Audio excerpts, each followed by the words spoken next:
4 నెలల కాలంలో ఆయన 4 నెలల కాలంలో ఆయన పెట్టుకున్న బోట్లు కొట్టుకొని వచ్చి ఆ బోట్ల వల్ల ప్రకాశం బ్యారేజీ మునిగిపోతుందంట.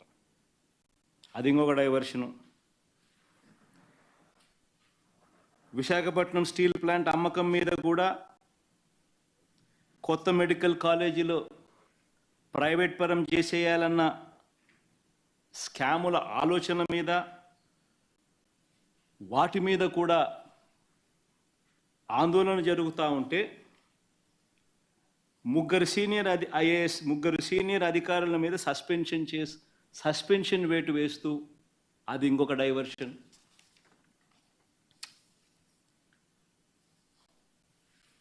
చివరికి 100 రోజుల పాలన మీద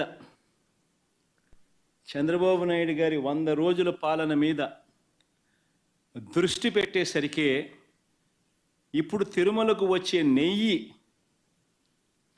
కల్తీ జరిగిందంటూ ఇంకో డైవర్షన్. ఇది నిజంగా అన్నిటికన్నా ఇంకా ఆశ్చర్యం కలిగించే పెద్ద డైవర్షన్. ఎందుకనంటే చంద్రబాబు నాయుడు అనే వ్యక్తి ఎంత దుర్మార్గుడు, ఎంత అన్యాయస్తుడు అని అంటే నిజంగా దేవుడిని కూడా రాజకీయాల కోసం వాడుకోగలగాలి అని ఆలోచన చేయగలిగిన వ్యక్తి ప్రపంచ చరిత్రలో ఎవడు ఉండడు. ఇంత అన్యాయస్తుడు ప్రపంచ చరిత్రలో ఎవడు ఉండడు. దేవుడు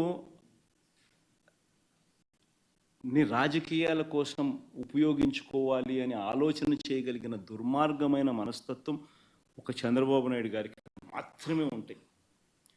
నిజంగా ఇది ఎంత దారుణమైన డైవర్షన్ పాలిటిక్స్ అంటే, ఒకవైపున 100 రోజులు చంద్రబాబు నాయుడు గారి పరిపాలన మీద ప్రజలందరూ కూడా చంద్రబాబు నాయుడు మీద కోపం వెలుపుచుతూ ఉన్నారు. ఏమైనా మా సూపర్ 6లు, ఏమైనా మా సూపర్ 7లు అని చెప్పి ప్రజలు నిలదీస్తూ ఉన్నారు. ఇలాంటి నేపథ్యంలో ప్రజల మనసును డైవర్ట్ చేసేందుకు చంద్రబాబు నాయుడు చేస్తూ ఉన్న అతి దుర్మార్గమైన ఆలోచన ఈ కట్టుకథ. నిజంగా ఈ కట్టుకథ ఎంత దుర్మార్గము అనేది నేను మీ అందరికీ కూడా ఒక కొద్ది నిమిషాలు మీ టైంలో ఇస్తే నేను ఎక్స్ప్లెయిన్ చేస్తా. మీరే ఆలోచన చేయమని చెప్పి కూడా మిమ్మల్ని అందరినీ కూడా నేను కొడతా ఉన్నా. ఇంత దుర్మార్గపు పని చేయగలుగుతారా ఎవరైనా? చేయడం ధర్మమేనా అని అందరూ ఆలోచన చేయమని అడుగుతా ఉన్నా. ఎందుకనంటే కారణం ఏమిటనంటే, ఈరోజు తిరుమలకు స్వామివారికి వచ్చే ఈ నెయ్యి, ఈ తిరుమలకు వచ్చే ఈ నెయ్యి చంద్రబాబు నాయుడు గారు అన్న మాటలు దీనికి సంబంధించి, ఈ నెయ్యిలో కల్తీ జరిగింది అంటూ తాను అన్న మాటలు నిజంగా ఎంత దారుణమైన మాటలు అంటే, నాశరికమైన ఇంగ్రీడియంట్స్ వాడారని, తిరుపతి లడ్డులో యానిమల్ ఫ్యాట్ గీక్ బదులు వాడినారని,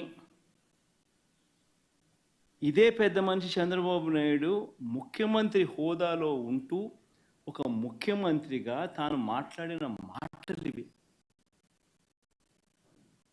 నిజంగా ఒక ముఖ్యమంత్రిగా ఉన్న వ్యక్తి ఈ మాదిరిగా అబద్ధాలు ఆడడం ధర్మమేనా?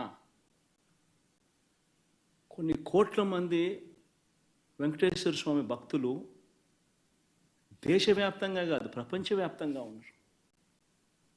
వారందరి మనోభావాలను ఆడుకోవడం ధర్మమేనా? నిజంగా అసలు ప్రొసీజర్ ఏంది, ప్రక్రియ ఏంది, ఎలా జరుగుతుంది అన్నది నిజంగా కూడా అందరూ ఒక్కసారి ఆలోచన చేయాలి. ఈరోజు ఈ నెయ్యి సప్లై చేసే ఈ కార్యక్రమం ఏదైతే జరుగుతూ ఉందో, ఇదేదో కొత్తగా జరిగే కార్యక్రమం కాదు. ఇది ప్రతి 6 నెలలకు ఒకసారి